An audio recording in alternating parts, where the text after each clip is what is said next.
So we finally get the true backstory on Al, and we find out more about the old man of Anteku.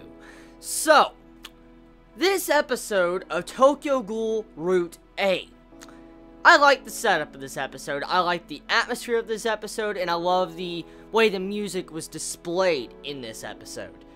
I will say right now, this is personally one of my favorite episodes of Tokyo Ghoul Route A. Now, there is some slight few problems with this episode, but before I dive into those problems, I'll save it for later on. I just want to talk about the, first segment of this episode. Kuzan's, characterization, his backstory, and finding out more about him and his child.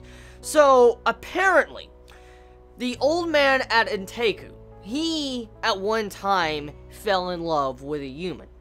And very, very similar to Nishiki. Very similar. He fell in love with a human girl. She accepted him for who he was. And as time progressed, he eventually fell in love and he had a child with her. And we come to find out through these actions, when she got pregnant, she was going to have a miscarriage and she was going to lose her baby. Now, this scene in particular, I feel like anime onlys might be slightly confused because the way it was portrayed, it wasn't fully explained like the manga, so I don't know exactly how anime onlys would take that scene, but clearly she was having a miscarriage because the baby wasn't getting proper nutrients, because A, the baby is half ghoul, and so it needs human meat.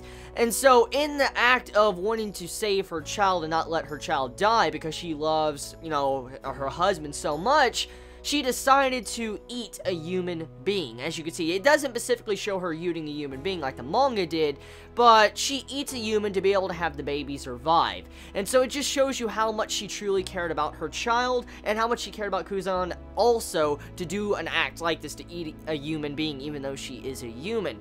So the backstory is pretty tragic and sad, because you see how this character that, we have seen since the very beginning of Tokyo Ghoul has held this, tragic backstory on top of his shoulders, because he left his child behind, and he could never find his child ever again. And he's heard stories about his child being, the one-eyed ghoul. He's also, his wife died. And that's one of the main things when it came to the first segment of this episode that was slightly disappointing. So, let's dive into that real quick. So, I was kind of upset to find out that they omitted a lot of details from Kuzan's backstory. Like, there should have been a lot more to his backstory, and it's very, very vital. Like, very vital to the story. Like, I'm not joking. Like, it's very vital. Like, 100% you cannot skip those details, or something bad is going to happen if there ever is going to be a Season 3 of Tokyo Ghoul. And for that to be skipped, it makes me assume we may never have a Season 3 of Tokyo Ghoul, because that's how important those details were, and how important that backstory of these certain details were when he had a child.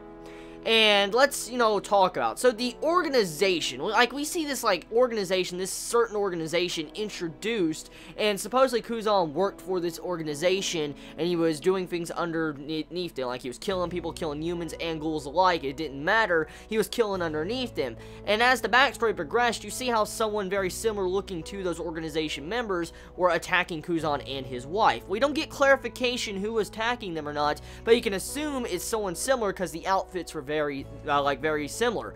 Now, that's one of the main points of this episode I kind of dislike, because they didn't clarify what the organization was. Like, they didn't give a little bit of details on it, and they also didn't flesh out entire backstory along with his child. Now, speaking of the child, clearly from what we saw of the child has green hair, one ghoul eye like Kaneki, and he had to abandon his child when it was very young. He didn't really purposely abandon his child. He left the child behind because he had to go fight and protect his child, and which in the act of when he came back, the child was gone. And so we have to wonder, how does the child truly feel about their own parents? Like, I mean, if you were a ghoul or a half ghoul and you were born into this world, and when you finally realize when you start, having a consciousness of your surroundings, how would you feel if you found out your parents kind of abandoned you or disappeared? I mean, how would you feel? So, you gotta wonder, since we do know, supposedly, that this one-eyed ghoul is still around, like, I mean, how does this one-eyed ghoul feel about the father? But we gotta think about that right now. Like, how does this ghoul feel about the father, Kuzan? Abandoning. Also, it goes to show you that it's revealed that the, you know, like, fake one-eyed ghoul at the earlier part of the series was the old man, because you see the mask and the, you know, his hair and stuff when you actually is in the flashback, and you can assume that he was being a fake one-eyed ghoul in the earlier part of Season 2 when he was fighting. So, yeah, that was clarified in this episode also of Tokyo Ghoul. Now, moving into the other segments when it came to this episode. A lot of slow, gradual build-up to this raid that's coming to Enteku, because at the end of the episode, you see how Kuzan and, you know, just the two other ghouls that work as bartenders, they're just saying, like, oh, yeah, we're getting prepared, we'll try to go with you until the very end. Like, they're pretty much saying that this is the final time they'll be around, and so they're setting up their own death flag. So it's kind of fucked up if you think about it like that. Now, what's going to happen? Well, a lot of questions we have right now after this episode, but it was a really, really good episode. I couldn't ask for more when it came to this episode. Like I said, I only have one slight problem, and that would be because they omitted a lot of details from Kuzan's backstory, and if they are willing to omit that, that makes me assume we're never going to have a possibility of a Season 3, because that's how important it is. Now, one thing. The ending song, like, usually when it comes to the ending songs, it likes to tell a story, and they have, like, different illustrations and stuff in the ending song. Ashita, you know, does that with every single ending song when it came to every single episode of Season 2. And I saw what you did there. I saw what you did there in this episode. Like, yo, I saw that in the, like, ending song. Like, yeah, you manga readers know what I'm talking about. Like, damn. Like, spoiler much? Spoiler much? Like, what the fuck? Like, that's straight up spoiler much. So, maybe my theory is right. If you've seen my video a long time ago when the Season 2 first came out about how this most likely will end, then yeah, I mean, it seems like that's possible when you see something like that at the ending song. Like, what the fuck? So, that's it. You all have a wonderful day or not, wherever you live. Please be safe. Chibi out.